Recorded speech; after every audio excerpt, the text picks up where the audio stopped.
momentos talvez mais difíceis para mim é ter que ficar comigo ou outros e estar aqui com os irmãos para a palavra do Senhor. Mas tem momentos que a gente precisa fazer isso, né? Nós fizemos a cirurgia da semana passada,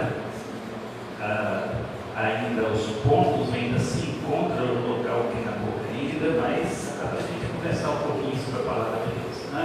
Semana que a gente tirar os pontos e ficar um pouco mais de foco, né? Mas não poderia perder a oportunidade de estar com os irmãos, de podermos falar do Senhor Jesus, do amor de Deus nos nossos corações. Então, nós estamos chegando ao final de mais um ano. O Maurício está lembrando aí o Natal, não é isso? Nós estamos aí, último domingo do mês de novembro, chegando dezembro, preparando para as atividades de ano. A graça de Deus, o Senhor estará conduzindo-nos também, conduzindo a igreja rumo ao próximo ano também. Muito bem, então nós vamos hoje conversar um pouco mais sobre a questão que nós estamos falando com os irmãos da terceira semana de meditação sobre rendição ao Senhor. Quais são os passos para a nossa rendição? Falamos sobre dois verbos, duas expressões importantes para pensar sobre elas quando nós nos propomos a ter uma vida rendida ao Senhor. Vimos que primeiro nós precisamos reavaliar a nossa vida, e ao reavaliar a nossa vida nós aprendemos que nós somos então desafiados a algumas ações. A primeira delas, vamos parar e refletir um pouco sobre a nossa vida, como ela ocorre na sua forma, no seu dia a dia. Depois de pararmos e refletir, devemos todas essas coisas que nós avaliamos, que nós refletimos sobre elas, nós precisamos apresentar tudo isso a Deus.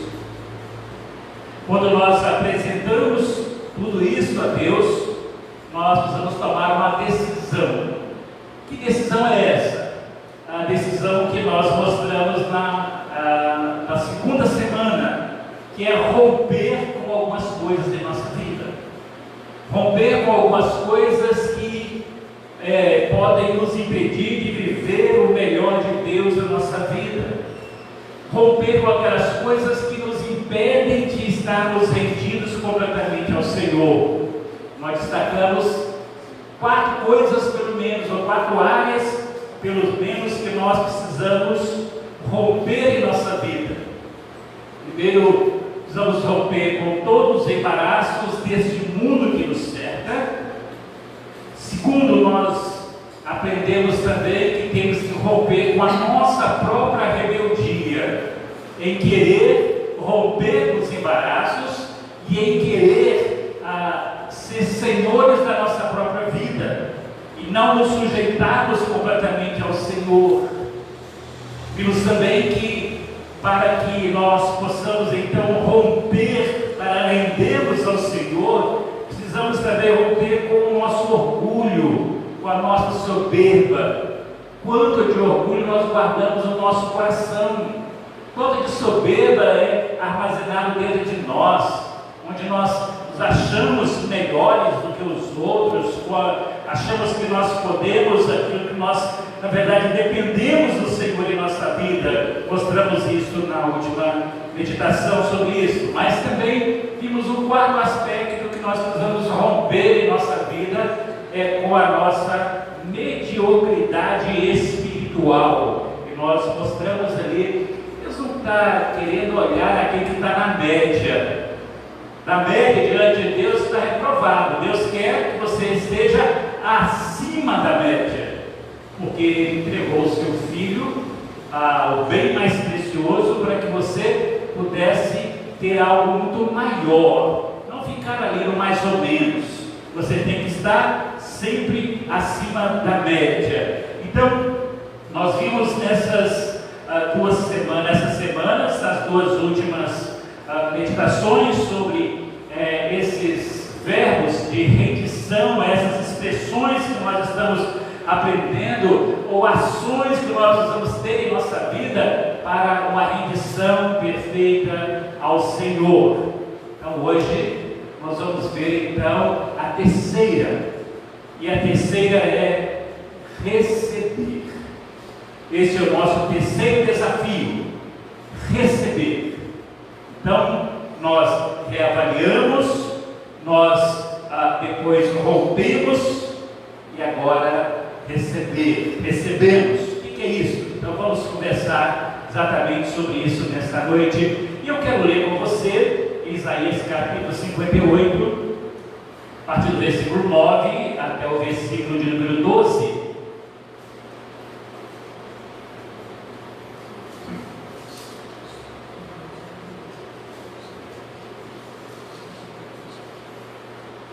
Estou lendo na versão NVI, que será a versão projetada aqui também para os irmãos acompanharem.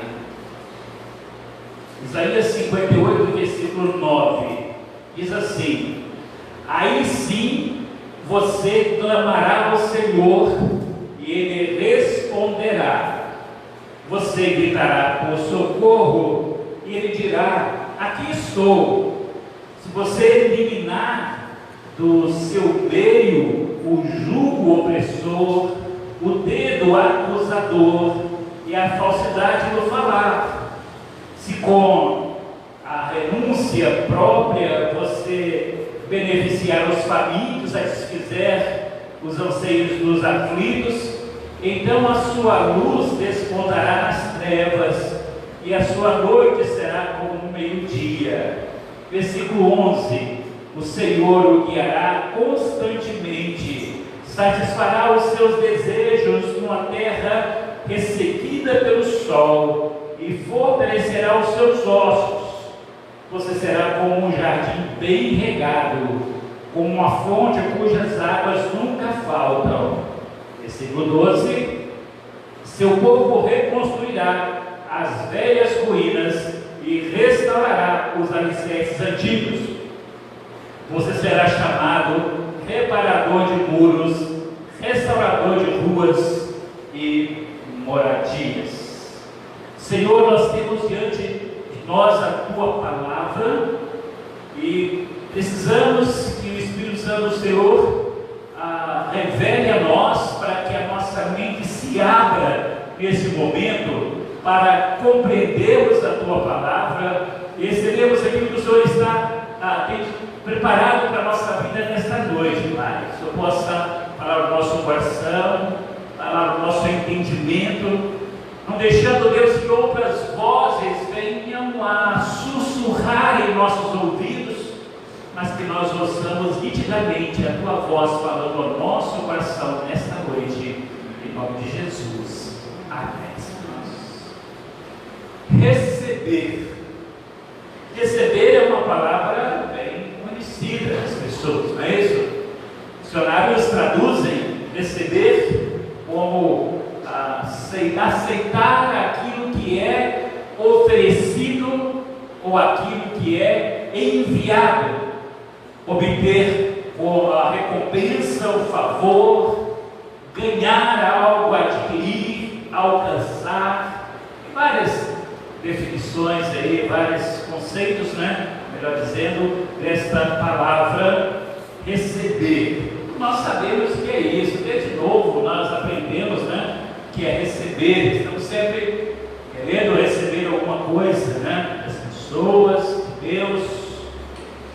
Nós temos que ter bastante cuidado com a origem de certas coisas que nós recebemos, porque nem tudo que nós recebemos faz bem para nós. Muitos presentes que recebemos, às vezes, eles vêm com uma intenção prejudicial. Lembram de tem uma letra na mitologia alguns dizem que foi verdadeiro, outros dizem que não, né? Ele conhece bem mais essa área do que eu. É a questão do cavalo de Troia. Lembra daquela história história, daquele presentinho recebido, né? Havia aquela guerra ali, a Troia, e eles, naquela guerra, eles queriam então vencer os troianos. Então, os gregos e troianos, ali, muitas músicas foram escritas sobre isso também, né? Então, eles fizeram o quê? Fizeram um cavalo, né, oco por dentro, encheram de soldados, colocaram ali o presente, deixaram no muro. Quando os soldados achavam que eles estavam se rendendo e colocaram o presente para dentro, então diz a lenda que eles saíram dentro daquele cavalo, onde estava todo o exército, e eles então puderam vencer aquela guerra. Então aí surgiu a expressão cavalo de Troia. Depois esse mesmo termo, né, que já é uma área que Rafael conhece bem mais do que eu, né? Cavalo de Troia, como na parte da tecnologia. O vírus, você recebe aquele arquivinho lá e você abre, infecta seu computador, seu equipamento ali. Então, a mesma expressão vai ser usada porque você aplica e você vai lá e causa um mal muito grande. Então, tem presentes que a gente recebe que é coisa boa. E a Bíblia diz que o diabo, o que ele faz? Ele se transforma em anjo de luz. Como anjo de luz, ele pode também trazer e tentar entregar algumas coisas para vocês ou para nós a respeito de com uma aparência de um bem, mas aquilo que vai no futuro causar um mal muito grande para a nossa vida. Então, nós temos que saber que o receber é uma bênção, mas temos que entender de onde, qual a origem daquilo que nós queremos receber. E quando nós olhamos isso dentro do conceito bíblico cristão, e que nós estamos sempre nesse desejo de receber algo do Senhor, tem alguns princípios que são importantes. Um deles é que a Bíblia diz que você vai colher aquilo que você semear. Você planta, você colhe. Você recebe daquilo que você plantou. Então, se você quer receber do Senhor, você precisa plantar, precisa semear no Senhor e através do Senhor. Então, meus queridos, quando nós olhamos esse conceito dentro da vida da própria igreja, muitas coisas nós precisamos aprender com isso. É o seguinte, eu ouvi uma palavra que pastor uns dias atrás, que ele foi falar em um congresso, e alguém chegou e perguntou para ele assim: pastor, na sua igreja, os membros da igreja são todos ativos, envolvidos na vida da igreja, no dia a dia? São todos. Mas como você consegue colocar 100% de pessoas ativas? Respondeu o seguinte: eu tenho 30% de pessoas que servem a Deus de todo o seu coração. Tenho 70% dentro da igreja que serve o diabo. Estão ali só para criticar aquilo que está sendo feito na vida da igreja. E aí eu lembrei de um outro texto que eu li um tempo atrás, de um escritor, que ele traça ali um paralelo da igreja com o time de futebol, da qual ele citou aqui, a questão do Copa do Mundo. Então eu lembrei disso.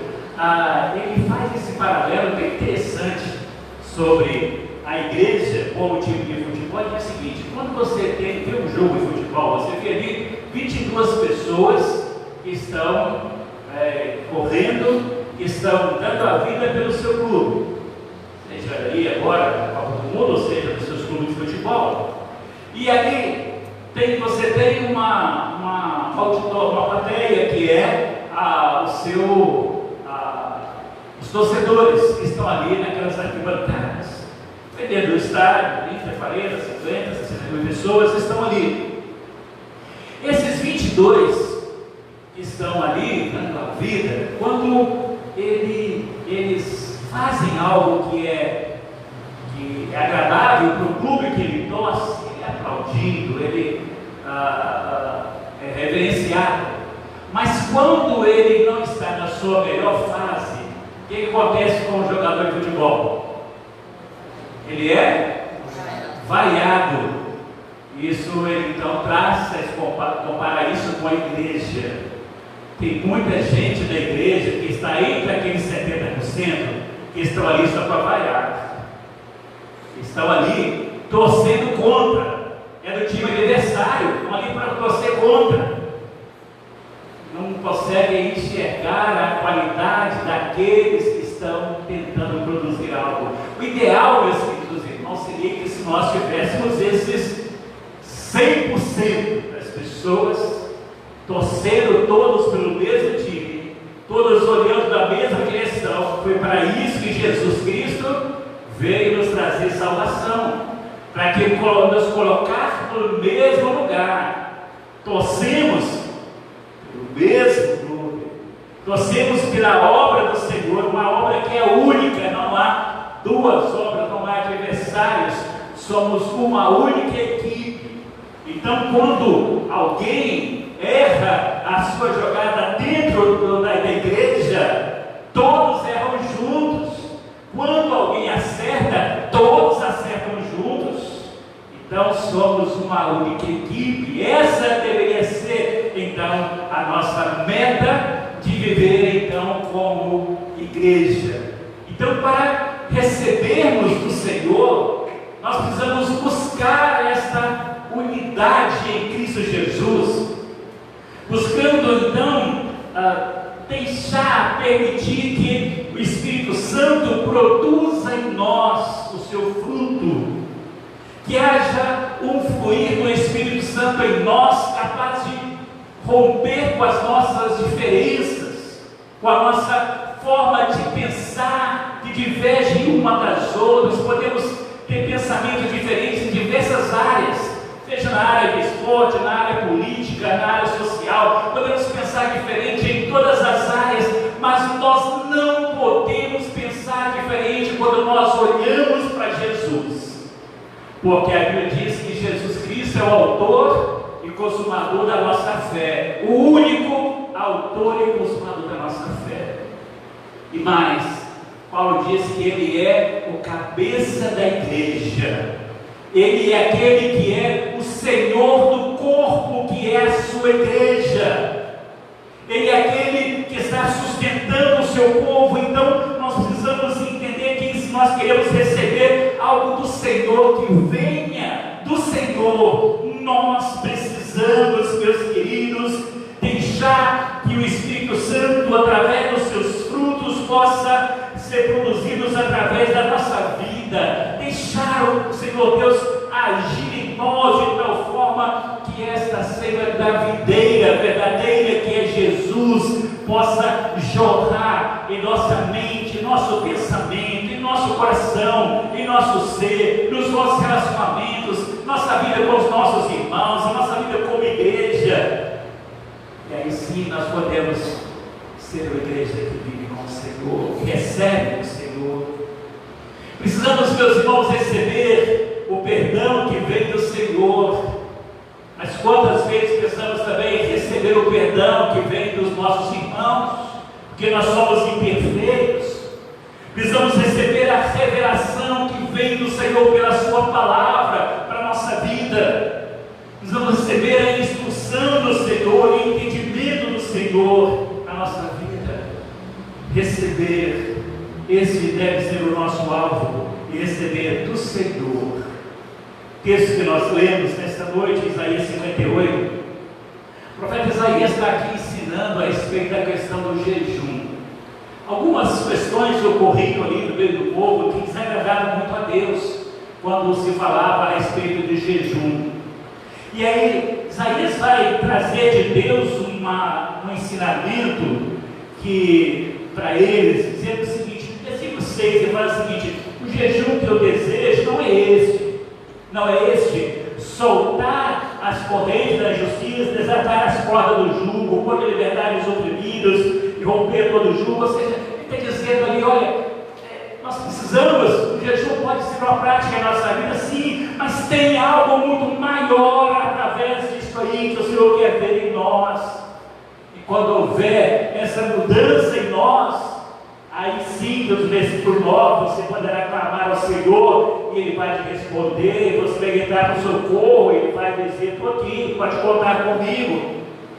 Se você inclinar no meio, no seu meio, de um opressor, de um acusador, então Ele continua falando uma série de coisas seguintes: olha, se com renúncia própria você vai ajudar os famintos. Ele diz assim: então, Senhor, esse bronze vai te guiar continuamente, vai satisfazer os seus desejos na terra recebida pelo sol, vai fortalecer os seus ossos, será como um jardim bem regado, uma fonte cujas águas nunca faltam. Você vai receber tudo isso do Senhor, mas para receber do Senhor você precisa se encaixar nos padrões de Deus. Deus, Ele não sai ali distribuindo aleatoriamente as coisas, não. Ele tem princípios para abençoar a nossa vida. Então, meus irmãos, quando nós pensamos nessa questão do receber, nós precisamos então entender que o Senhor faz a sua promessa está condicionada à nossa obediência, às nossas atitudes. Então depois que você passou por todo esse processo do Senhor na sua vida, Ele vai te habilitar para receber, e somente aqueles que são capazes de receber, de entender que estão recebendo do Senhor algo especial para a sua vida, é capaz de reconhecer isso e se render completamente ao Senhor. Semanas atrás, na terça-feira, eu disse para os irmãos que fizemos uma parte do culto para, no início do culto, nós não fizemos um pedido sequer. Então nós vamos hoje só agradecer a Deus. Só, você vai pensar desde a hora que você levantou até a hora que você foi dormir, o sono que você teve, tudo aquilo, coisas pequenas. Às vezes, meus irmãos, nós chegamos diante de Deus e queremos agradecer: Senhor Deus, obrigado por tudo. Tudo o quê? O que é tudo? Ah, tudo é tudo. Não, tudo não é tudo. Tudo começa com uma coisa. Você levantou por quê? Você te deu vida. Você teve algo para alimentar pela manhã, durante o seu dia, porque Deus te deu. Deus preparou o homem lá no campo para plantar isso para você, e preparou aquela pessoa que produziu, que transportou, que comercializou, que deu recurso para você ir lá comprar. De onde veio isso? De Deus. Você tem o lugar onde você mora, porque Deus preparou aquele lugar para você quando? Não sei, há 10 anos, há 50 anos atrás, não importa quanto tempo, mas Ele habilitou alguém para ceder aquele terreno, para vender aquele terreno, ali colocou profissionais, construiu aquela casa, fez aquilo ali, e você sabe que vai naquela cobertura porque Deus te deu. Você nem tem um bem, seu carro, você tem uma outra coisa, tudo isso é a mão de Deus, meus queridos. Nada é nosso, nada acontece por nós, é pelo Senhor. Tudo vem dEle, é por Ele e é para Ele. Então, meus irmãos, se nós queremos realmente entender e receber do Senhor, precisamos então aprender a agradecer a Deus por aquilo que nós já recebemos. Quantas coisas nós recebemos e quanto nós somos ingratos. Não sabemos especificar para Deus aquilo que nós queremos agradecer a Ele. Precisamos aprender a parar na nossa vida. A gente é muito tão, não é isso? A gente pede tanto. Vamos orar por isso, orar por aquilo, fazer isso, fazer aquilo. A gente pede tanto. E a gente recebe tanto, mas não agradece nada. Quando agradece, é um agradecimento tão vazio, tão formal. E nós temos tantos mandamentos na palavra de Deus por gratidão. E nós omitimos isso. Como se Deus tivesse a obrigação de nos abençoar. Como se Deus tivesse a obrigação de nos dar essas coisas. Não, meus irmãos. Ele não tem obrigação de nada com isso. Mas o amor dele faz com que ele faça isso por nós. Então, meus irmãos, Se nós queremos receber algo do Senhor, precisamos estar prontos então para receber algumas coisas que Ele traz para nós também, no nosso dia a dia. Por exemplo, Deus traz para nós o seu perdão e a sua misericórdia todo dia. Deixa isso aí em Provérbios, capítulo 28, versículos 13 e 14, diz assim: quem esconde os seus pecados não prospera. Preste atenção ao texto. Quem esconde os seus pecados não prospera, mas quem confessa, não é só confessar, ah Senhor, eu fiz isso, não, quem confessa e os, o que está escrito lá? Confessa e os abandona, encontra misericórdia. Ou seja, a misericórdia só é alcançada por quem confessa e abandona o seu pecado. Não são todas as pessoas que alcançam misericórdia do Senhor. Meus queridos, então o texto continuou falando assim, olha, como é feliz o homem constante no temor do Senhor, mas quem endurece o coração faz o quê? Cairá tem medo de falar isso, né? Não é palavra não, meus irmãos. Falta da graça. Meus irmãos, o texto diz aqui: se alguém endurece o coração, vai perder esta graça de Deus na sua vida, meu querido. A graça da confissão, a graça da misericórdia, a graça do perdão para a nossa vida, meu querido. Salmo 51. Oração de Davi, sempre cita essa oração de Davi. Tem misericórdia de mim, ó Deus, por teu amor, por tua grande compaixão, apaga as minhas transgressões. Lava-me de toda a minha culpa e purifica-me do meu pecado, pois eu mesmo reconheço as minhas transgressões e o meu pecado ali sempre me perseguindo. Meus queridos, quando nós olhamos esse texto, nós vimos então um Deus perdoador, um Deus que nos ama tanto, um Deus que está pronto para liberar o perdão, a misericórdia na vida de todos aqueles que recebem ao Senhor, que se arrependem dos seus pecados de maneira verdadeira. E quando nós reconhecemos o nosso pecado, nós estamos abrindo as portas para o receber o perdão do Senhor. Mas precisamos assumir o nosso pecado, assumir a nossa natureza pecaminosa, nos arrepender dos nossos pecados, confessar os nossos pecados, e aí sim o Senhor vai nos ouvir e vamos então receber essa grande bênção do Senhor na nossa vida, que é o perdão pelos nossos pecados. Ah, meus irmãos, quantas pessoas vivem uma vida vazia, frustrada, infeliz, porque não confessam seus pecados ao Senhor. Não aprendeu ainda a confessar ao Senhor. Assim como na gratidão elas fazem obrigado por tudo, a confissão dela, Senhor, eu quero confessar todos os meus pecados. Já falei isso aqui algumas vezes para os irmãos. Muitos chegam ali e olham: Senhor, perdoa a minha multidão de pecados. Então você não é salvo, meu querido. Então você não é crente em Jesus. O salvo não pode ter multidão de pecados, senão a sua multidão de pecados vai te levar para o inferno dentro da igreja.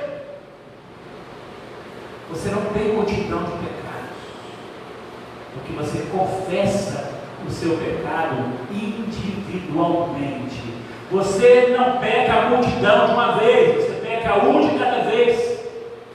A confissão ao Senhor tem que ser um de cada vez. Senhor, eu fiz isso. Ah, mas eu não lembro o que eu fiz. Lembra sim. Você não lembra? Pega a Espírito Santo para trazer a sua mente. Ele vai trazer tanta coisa que você vai ficar assustado. Coisa que você mesmo nem imaginava que você fez. Ele vai trazer a sua mente. Então você precisa confessar o seu pecado. Confessar o seu pecado para alcançar a misericórdia do Senhor. Lembra do texto Lamentações capítulo 3? O texto também bem conhecidos, irmãos, né? Diz assim o versículo 21 a 23: todavia, eu lembro-me daquele que pode me dar esperança. Graças ao grande amor do Senhor é que nós não somos consumidos. A tradução traz ali uma palavra diferente, né? Misericórdia não é a causa de nós sermos consumidos, pois as suas misericórdias são inesgotáveis, renovam-se cada manhã. Grande é a tua fidelidade. A cada manhã, se amanhecer, tem misericórdia nova de Deus preparada para cada um de nós. Desde que nós aprendamos a confessar ao Senhor. Disse os irmãos uma vez falando sobre esse texto, disse para os irmãos: como se nós fôssemos dormir. Quando nós estamos dormindo, Deus está preparando o nosso café da manhã. Nós recebemos aquela refeição no primeiro momento da nossa vida, que é a misericórdia do Senhor. Nosso primeiro alimento da manhã é a misericórdia do Senhor, preparada para nós. É o que o texto diz: elas renovam a cada manhã, a cada amanhecer, essa misericórdia se renova em nossa vida. Então, meu querido, esteja pronto para receber do Senhor o perdão e a misericórdia dele sobre a sua vida. Mas também, uma outra coisa que nós precisamos receber do Senhor é a sua graça. Precisamos da graça de Deus em nossa vida a todo momento. Tem uma experiência do apóstolo Paulo tremenda sobre isso. 2 Coríntios capítulo 12, de 7 a 10. Acompanhe aí comigo.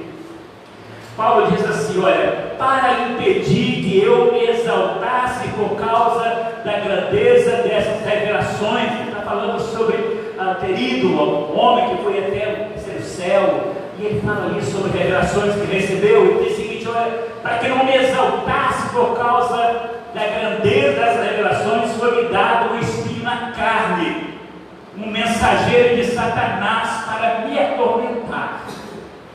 Veja que nós estamos falando aqui do apóstolo Paulo. Nós conhecemos, veja o que aconteceu com ele. Era atormentado por esse espinho na carne. Tem algumas coisas ele fala sobre esse espinho na carne, tem muitas interpretações aí, né? Alguns falam que pode ter sido o fato de problema de um casamento anterior dele, depois que recebeu Jesus como Salvador, a esposa já veio abandonar. Ah, mas Paulo não era casado. Não, ele era, porque se ele era membro do Sinédrio, tinha que ser casado, senão ele não seria membro do Sinédrio. Então, antes de converter. Então, outros falam que é a questão da visão de Paulo. Paulo, no livro de Gálatas, você fala sobre isso, né, sobre a sua visão. Então, está cego mesmo, não conseguia quase nem escrever mais, né? Então, tem muitas interpretações aí para esse espinho na carne. Mas o que importa aqui é que é o seguinte: fala assim, esse espinho da carne era um mensageiro de Satanás que veio para me atormentar. Qual foi a atitude dele? 3 vezes eu roguei ao Senhor que o tirasse de mim. Veja a resposta de Deus para Paulo. Deus diz o seguinte: olha, a minha graça é suficiente para você, pois o meu poder se aperfeiçoa na fraqueza. Veja, meus irmãos, Deus não disse para Paulo que ia tirar o espinho. Você não precisa tirar o espinho, precisa da minha graça. A minha graça é suficiente para você. Vamos continuar aqui. Pois o meu poder se aperfeiçoa na fraqueza. Portanto, eu me gloriarei ainda mais alegremente em minhas fraquezas, para que o poder de Deus repouse em mim. Por isso, por amor a Cristo, regozijo das fraquezas, dos insultos, necessidades, perseguições, angústias.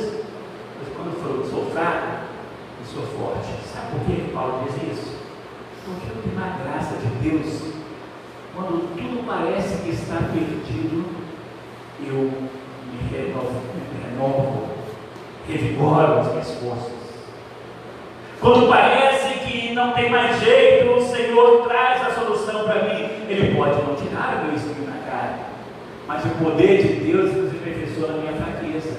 Meu querido irmão, em tudo que você passa na sua vida, que possa trazer angústia para o seu coração, problema para a sua vida, Deus vai tirar. Paulo fala aqui que esse espinho na carne era o mensageiro de Satanás que estava ali o tempo todo. Deus libertou Paulo disso.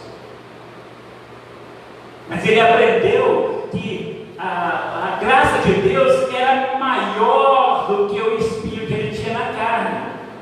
A graça de Deus na vida dele era maior do que as suas fraquezas. A graça de Deus era maior do que aquilo que pudesse ocorrer com ele. E ele seria forte, apesar dos problemas que ele estava passando por eles. Meus queridos, às vezes nós estamos tão preocupados em receber tanta coisa desse mundo, para receber, nós pensamos apenas em quantas coisas, em bens materiais, por enfermidade, emprego, dinheiro. Não que esteja errado isso, não há problema nenhum nisso. Mas essas coisas, elas vão ficar aqui, um dia elas vão perecer, vão permanecer aqui, muita coisa vai acontecer na nossa vida ainda, até o final da nossa vida. Mas uma coisa que nunca vai acabar, nunca vai perecer na nossa vida, é a graça de Deus. Então, essas coisas que nós precisamos, podemos buscar assim. Mas Jesus ensinou aos seus discípulos para buscar primeiro o reino de Deus e a sua justiça, e as demais coisas seriam acrescentadas. É primeiro o reino de Deus, o primeiro Deus, meus queridos. Tem uma expressão, eu gostaria que você gravasse na sua mente, no seu coração, ou anotasse aí, ou repetisse todos os dias. Depois eu vou mandar lá no grupo da igreja também, para que você possa repetir isso de forma que fique gravado na sua mente. E já está projetado ali, olha. Vamos ler juntos? Graça não é permissão para pecar, pois a mesma graça que tira você do pecado te ensina a viver longe dele. As pessoas acham que pelo fato da graça de Deus estar abundante na vida dela, ter se manifestado, graça porque é um favor que nós não merecemos. A salvação do Senhor é uma graça em nossa vida. E as pessoas pensam assim, não, o que eu fizer, Deus vai relevar isso porque eu tenho a graça de Deus. Não, meus irmãos. Um entendimento completamente equivocado da graça de Deus. Então, a graça não é permissão dada por Deus para nós pecarmos, não, justificar os nossos pecados baseado nessa palavra, graça. Porque a graça de Deus, quando é o próprio Deus revelado a nós, que se nos tira do pecado, Ele vai nos ensinar a viver longe do pecado, a viver longe do pecado, a nos afastar do pecado. Então, meus irmãos, precisamos estar prontos para receber essa graça de Deus, mas também nós temos que receber algo que vai impactar a nossa vida, no que diz respeito ao nosso testemunho no dia a dia. Precisamos receber do Senhor também o seu poder em nós. Atos 1:8, texto também bem conhecido dos irmãos. Receberão o poder quando o Espírito Santo descer sobre vocês, e serão minhas testemunhas em Jerusalém, toda a Judéia, Samaria e até os confins da terra. Meus queridos, Deus deseja derramar sobre nós o seu poder através do Espírito Santo. Precisamos receber, meus irmãos, desse poder para quê? Não é para mostrar que nós somos melhores que os outros, não. O poder do Senhor em nós, o poder do Espírito Santo do Senhor em nós, não é para fazer sinais, maravilhas, milagres, para curar, para expulsar demônios. Essas coisas acontecem também em função do poder de Deus em nossa vida. Mas vejam que Jesus, quando está falando sobre essa revelação dele em Atos 1:8, ele fala o seguinte: você vai receber o poder do Espírito Santo descer sobre vocês, para quê? Para serem minhas testemunhas. O que é testemunha? É alguém que viu o fato acontecido. Você tem um encontro salvador com Jesus, e agora você é testemunha em Jerusalém, Judéia, Samaria, até os confins da terra, seja em todos os lugares, por onde você estiver, você tem que ser a testemunha do Senhor. Se lá no seu trabalho você não é testemunha do Senhor, significa que você ainda não recebeu o poder do Espírito Santo sobre a sua vida. Você apenas está frequentando a igreja, teve até o entendimento que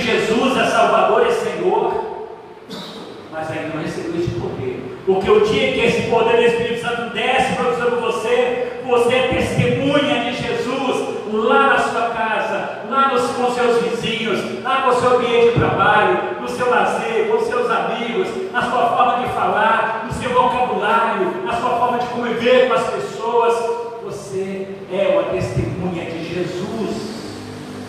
Os seus lábios são lábios consagrados ao Senhor, que proclamam a glória do Senhor para as pessoas, porque você recebeu o poder do Espírito Santo sobre você. Você não faz isso, você precisa buscar mais o Senhor para receber esse poder do Espírito Santo em você, não para fazer sinais e maravilhas, mas para ser testemunha do Senhor Jesus, ser instrumento do Senhor para a salvação de todas as demais pessoas. Porque, meus irmãos, quanto mais cheio do Espírito Santo nós tivermos, melhores testemunhas nós seremos do Senhor.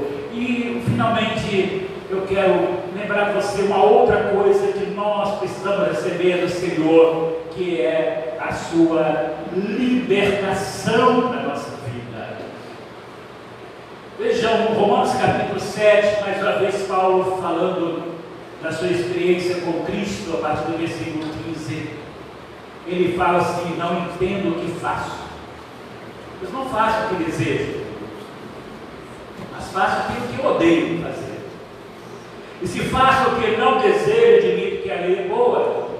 Nesse caso, não sou mais eu quem faz, mas o pecado que está dentro de mim, que habita em mim. Sei que nada de bom habita em mim.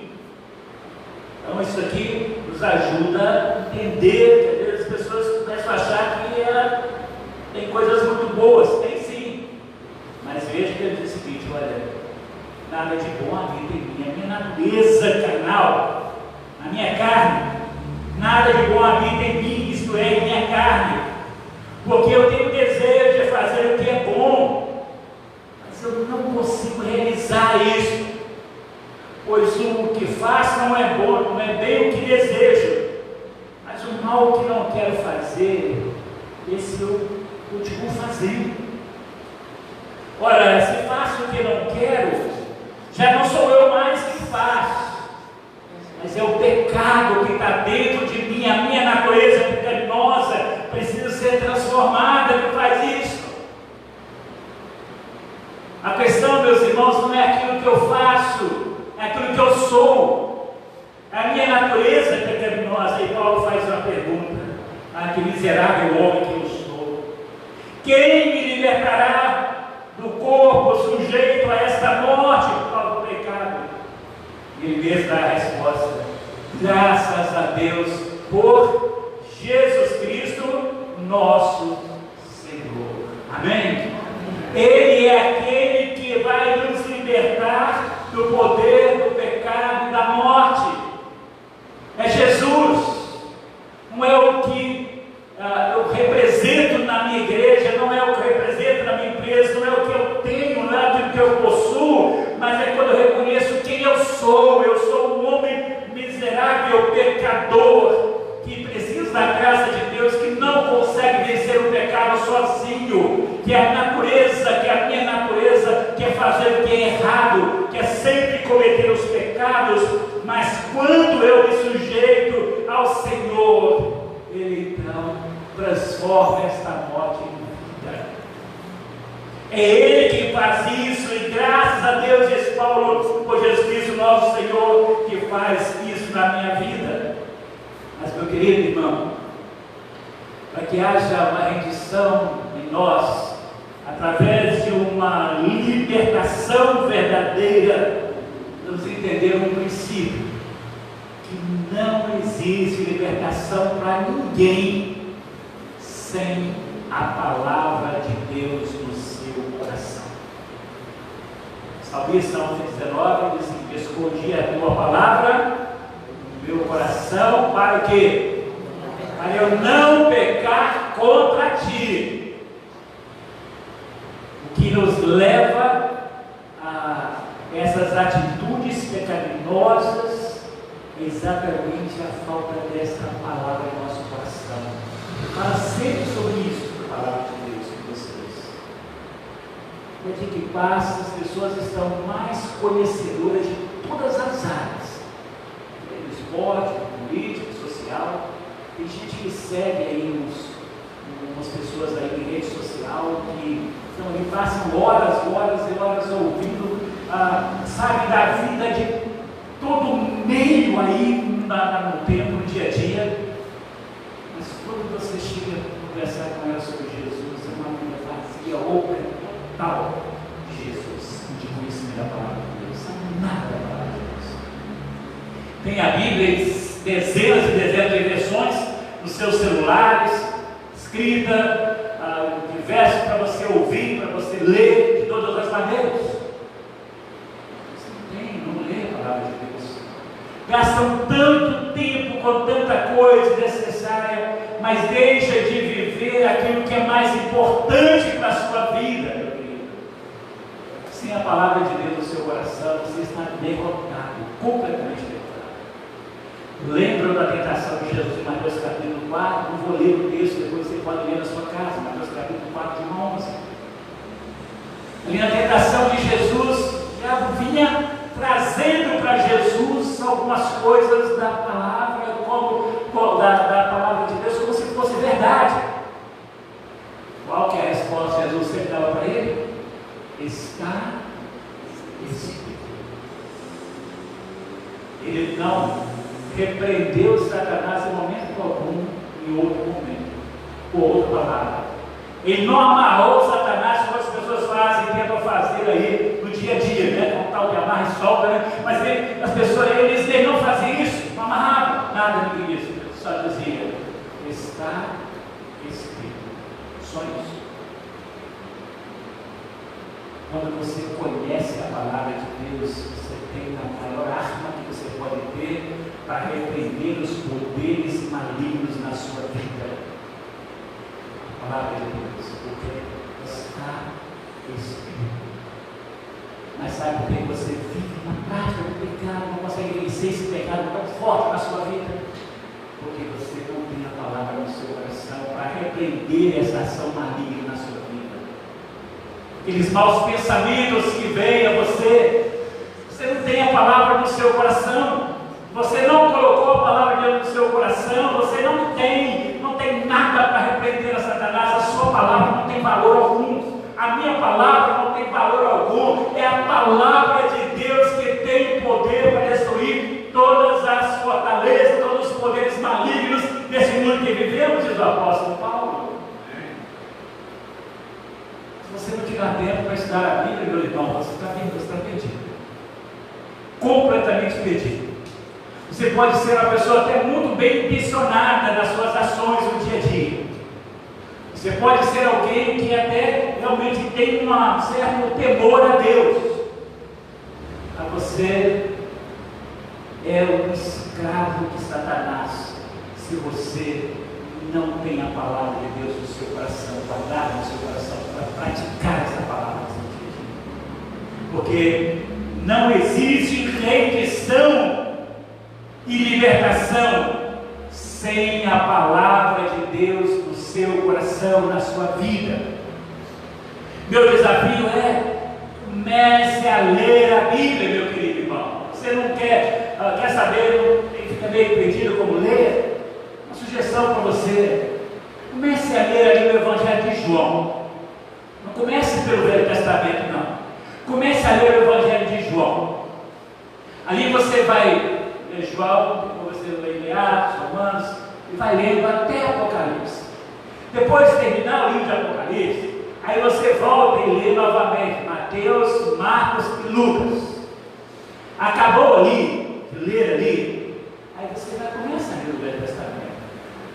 Mas uma coisa importante, você tem hoje tanto recurso, tantas versões, tantas traduções. Você pega o seu aparelho celular, você pode colocar ele ali, você pode colocar um fone para ouvir. A fé vem pelo ouvir, diz a palavra de Deus, não é isso? Coloca um fone, vai ouvir.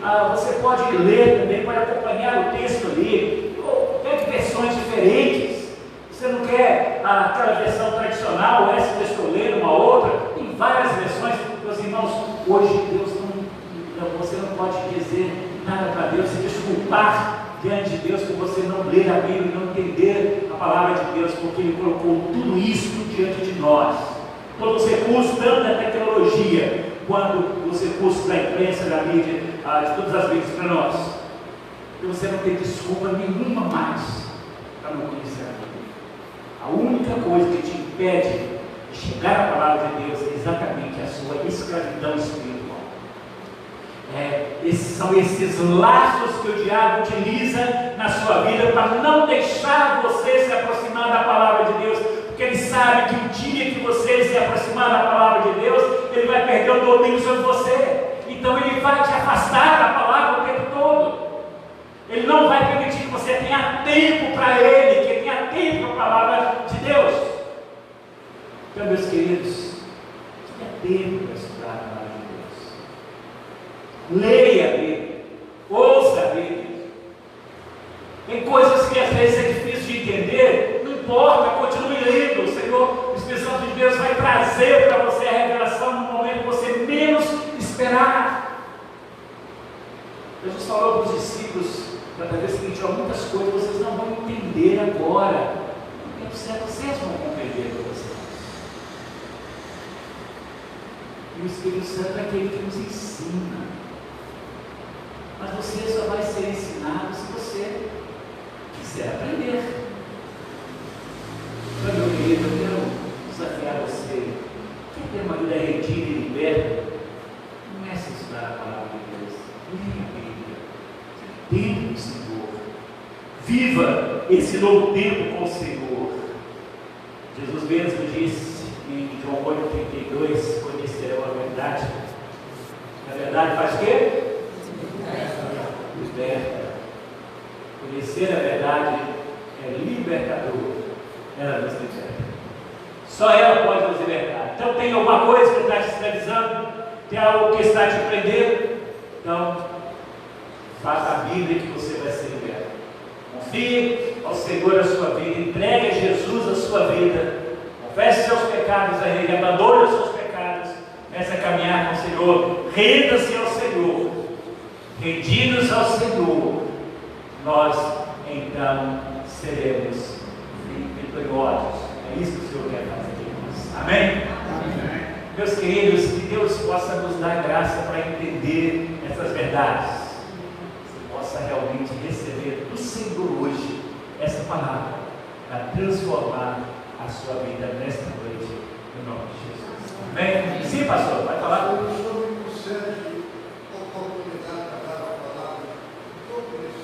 Sim, claro, por favor, vem aqui. Pode chegar aqui à frente, meu querido.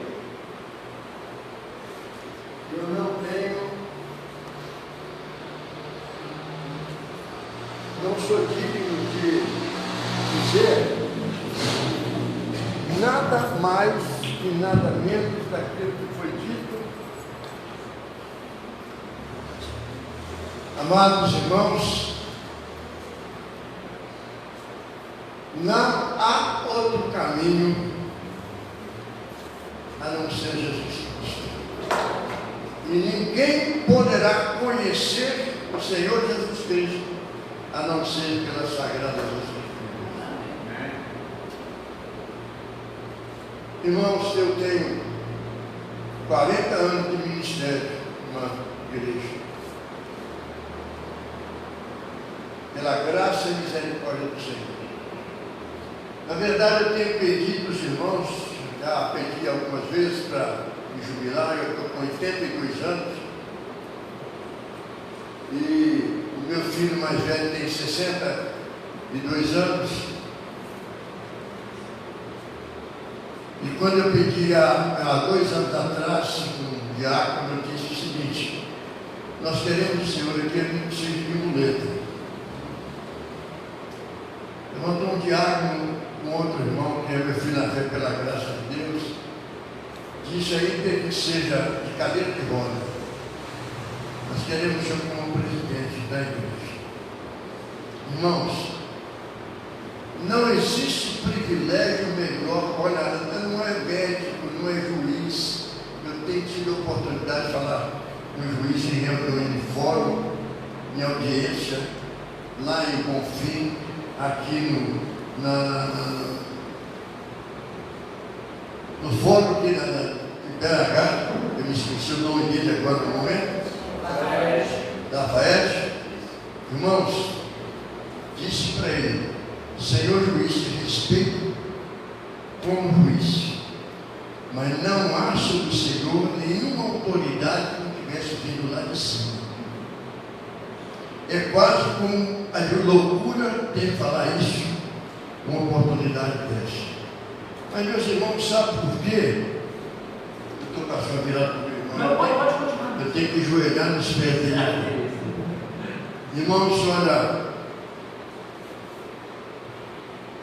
eu estava lá no interior, a gente tem uma propriedade no interior já há alguns anos, e eu me recolhi para distante lá no mato e vim orar ao Senhor. E lendo na escola dominical, eu acho que para mim é uma das melhores aulas de teologia que tem, é a escola dominical. Porque a teologia é conhecimento de Deus. E muitas pessoas dizem, porque teologia, talvez examine o que é a palavra teologia. Então, veja bem, ele pegava a revista não estou falando mal da convenção a qual eu sou membro, mas a revista estava assim, não estava sendo satisfatória. Pegava a revista da Igreja Batista, que fala tradicional, mas não é tradicional, cheio do Espírito Santo de Deus. Também da Assembleia de Deus.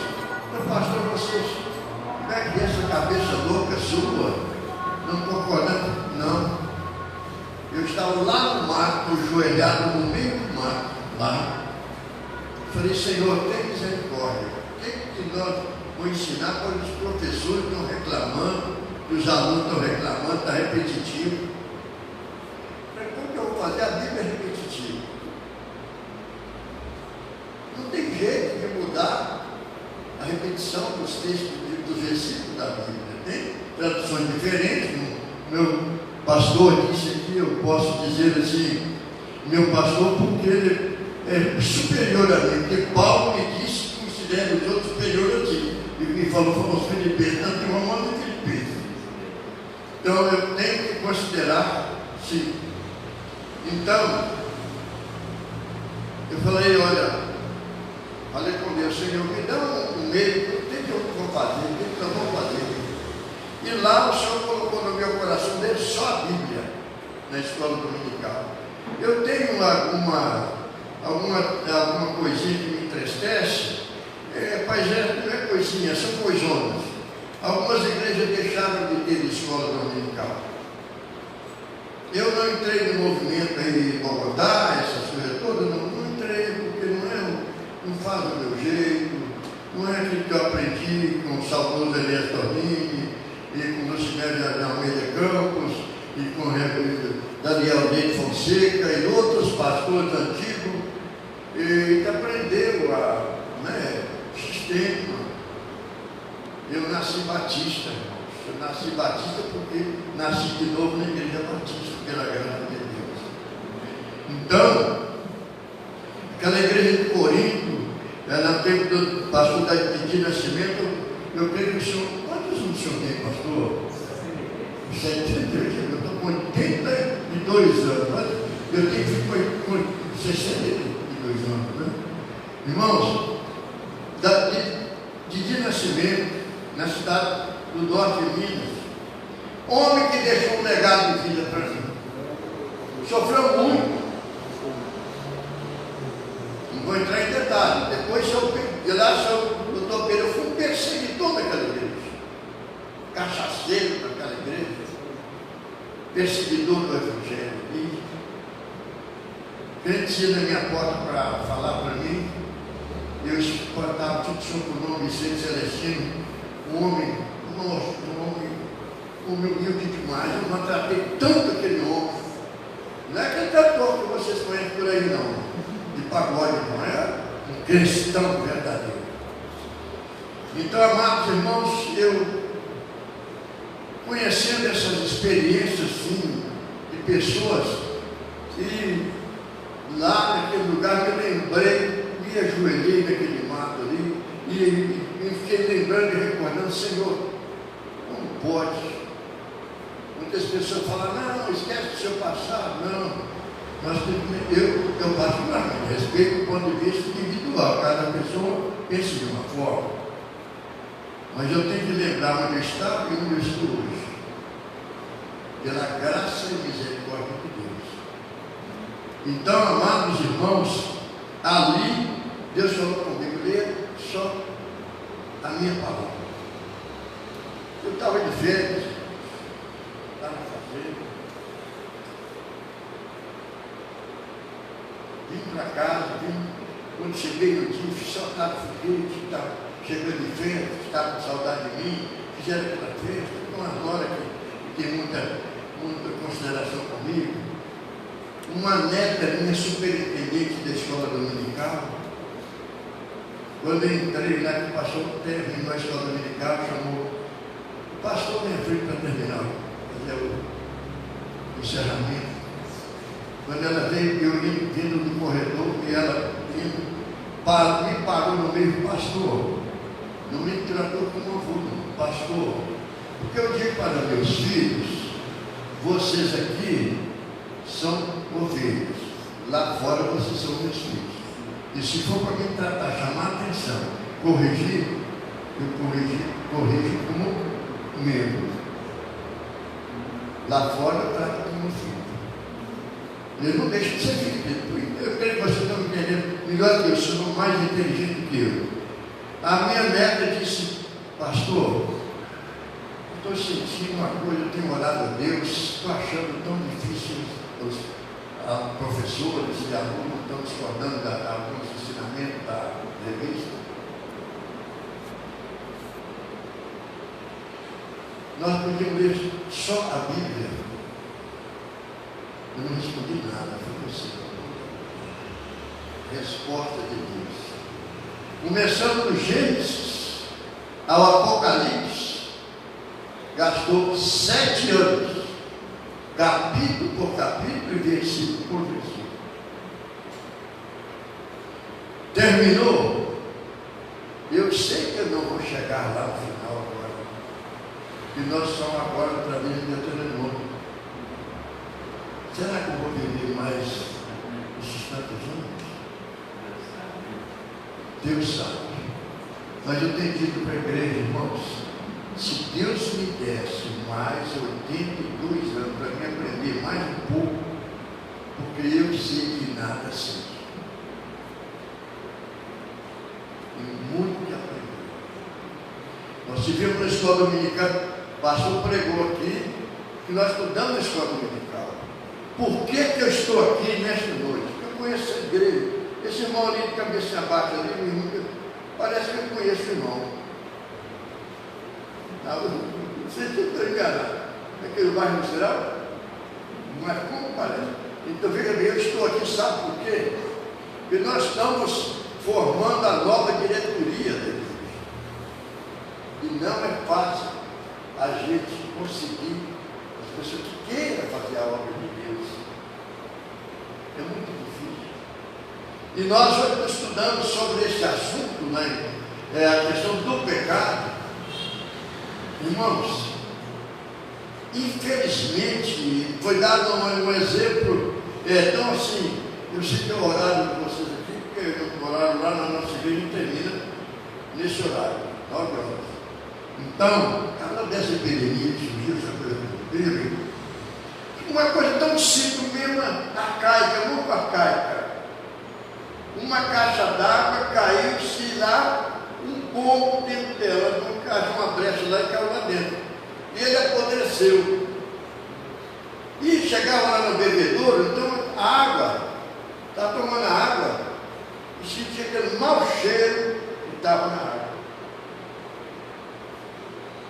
O nosso professor lá, ele tem que a gente está dando aula, mas aqui, graças a Deus, tem várias pessoas formadas lá que têm nos ajudado muito, netas noras, filhos, e eu tenho alguém que até conhece aqui, porque meus todos são militares. Então, graças a Deus, quando ele disse assim: chega no bebedouro, toma água, mas e o mau cheiro? O que foi dada a interpretação disso? A questão do pecado. Não vem na água para sair do bebedouro um pedacinho do pombo que apodreceu, mas vem um mau cheiro. É aquilo que você, o pecado que você não faz, não, só mas pensa. E nós temos que ter a mente de Cristo. Me perdoe, irmãos, pastor, que eu é superior a mim, claro, pastor da igreja. E quantas vezes, irmãos, nós pecamos em pensamento e temos que nos corrigir. A Bíblia disse claramente, nós estamos vivendo uma época, queridos irmãos, muita gente já não carrega mais a Bíblia. Nós estamos mais ou menos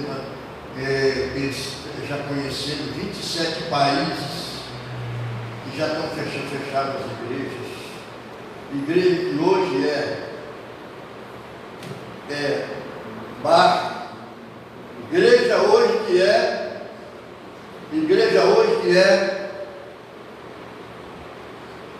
coisa de dança, que era. Irmãos, nós estamos caminhando com uma crise, nós estamos vivendo uma crise.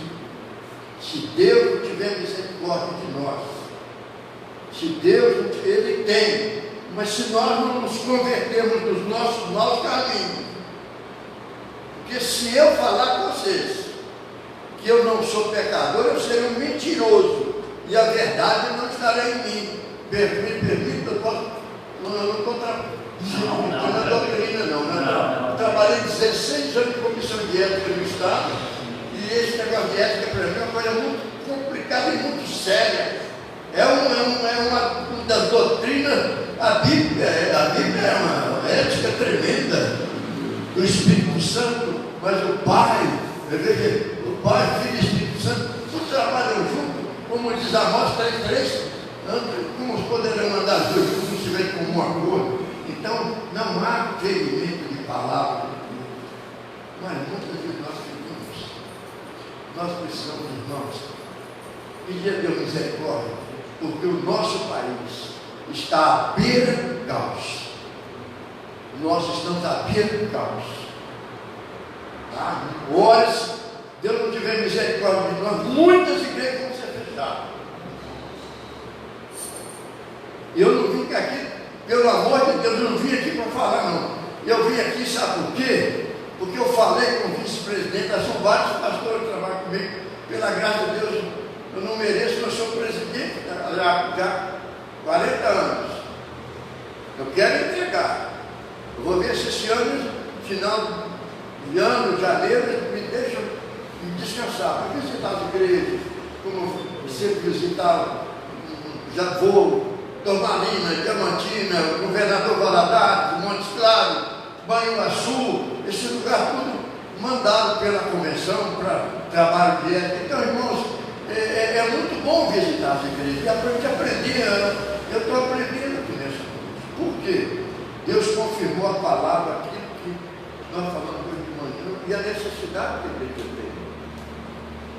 É claro, queridos irmãos, que eu não estou. A Bíblia diz que de honra quem merece honra. Não estou ajudando o meu pastor, mas ele merece honra e respeito. Ele ensina a palavra de Deus. E nós, irmãos, então precisamos buscar a Deus enquanto pode achar.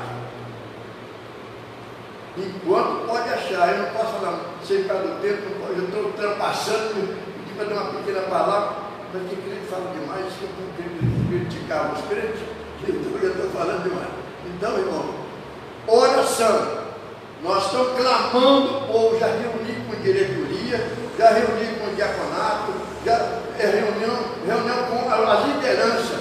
Para que interessa um ajudar o outro. Como poderão andar dois juntos se não tiverem comum acordo? Um casal que não tem acordo com o outro é um casal destruído. Uma igreja que não tem aquilo que diz no Salmo 133, também, meus irmãos, é uma igreja derrotada. Ó, quão bom e quão suave é os irmãos que mulheram. E você sabe muito bem o restante, vou falar mais, porque eu estou trabalhando, pastor. Me perdoe, tá? Eu me dá essa palavra, se está fora de ordem, se quiser me corrigir, pode. Eu estou aí para. Eu preciso aprender. Que Deus te abençoe. Que abençoe a sua. Amém. Amém. Obrigado pela sua contribuição, né? Que Deus possa abençoar a sua Vou ver a vida. Bíblia até que você aponta. Bom, eu não vou esperar, não. 72 anos eu não vou chegar lá. Mas tem recomendado aqui, não pare. Vai até o final. Mantenha-se firme. É isso aí. Deus abençoe a igreja, abençoe, viu? Queridos, só para nós encerrarmos, nós vamos lembrar dos irmãos, na próximo domingo, primeiro domingo do mês, nós temos a ceia do Senhor.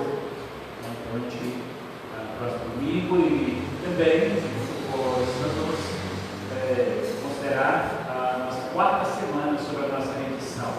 Bom, que Deus nos abençoe, vamos orar, vamos agradecer a Deus por esse momento, nessa noite. Senhor, em nome de Jesus, obrigado, Pai, pela revelação do Senhor, da Tua palavra, Deus, que o Senhor trouxe ao nosso coração, Pai. Obrigado, Pai, por podermos repartir esta palavra com os nossos irmãos e saber que o Senhor está produzindo algo novo em nossa vida através da Tua palavra, Deus. Que haja, Deus, entrega das vidas ao Senhor. Obrigado, Pai, pela contribuição do pastor que nos ajudou a entender ainda isso na prática. Deus, possa abençoar a vida deles, o ministério. Deus, muito obrigado, Deus. Obrigado por esta noite de proclamação da Tua palavra. E leva-nos em paz para nossas casas, nos dê uma semana de muitas vitórias, possamos viver com o Senhor